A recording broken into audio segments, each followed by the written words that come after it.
আমরা এখন দেখব কিভাবে বণিক সফটওয়্যারে কাস্টমারদের থেকে রিসিভ পেমেন্ট এন্ট্রি করতে হয়।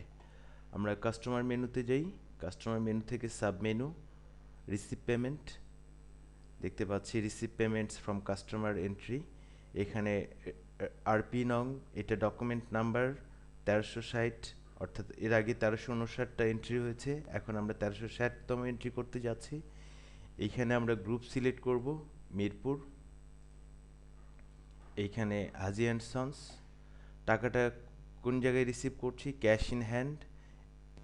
এখানে আমরা এন্টার অ্যামাউন্ট 2 লাখ। এখানে কোনো ডেসক্রিপশন টিটিতে অথবা নগদে পেলাম, ক্যাশই পেলাম, এখানে কোনো একটা রেফারেন্স যদি থাকে দিলাম। এখানে আমাদের দেখাচ্ছে ডিউ, অর্থাৎ হাজি অ্যান্ড সন্সের কাছে আমাদের ডিউ ছিল 3,58,000, সেখান থেকে আমরা 2 লাখ টাকা হাজি অ্যান্ড সন্সের কাছ থেকে রিসিভ করছি। আমরা সেভ দিই, সেভ। আমরা যদি এখন হাজি অ্যান্ড সন্সের লেজারটা দেখি, আমরা রিপোর্ট মেনু থেকে লেজার যাই, সিলেক্ট গ্রুপ, কাস্টমার লেজার যদি দেখি মিরপুর হাজি অ্যান্ড সন্স। আমরা এখানে ডেট রেঞ্জ আজকের ডেট 29/9/2013 থেকে 29/9/2013। তাহলে দেখছি যে 29/9 তারিখে তাদের কাছে একটা সেলস হয়েছে 3,58,000 টাকা, এবং পরে একটা আমরা পেমেন্ট রিসিভ করেছি 2 লাখ টাকা। এখন আর ব্যালেন্স আছে 1,58,000।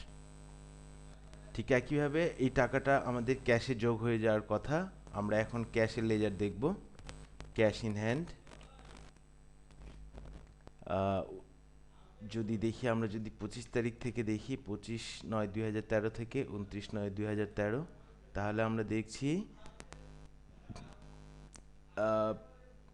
আমাদের ক্যাশে 2 লাখ টাকা 29 তারিখে এসে যোগ হয়েছে। আগে ছিল ব্যালেন্স 2,89,094 টাকা, এখানে 2 লাখ টাকা যোগ হয়ে এখন আছে 4,89,094 টাকা।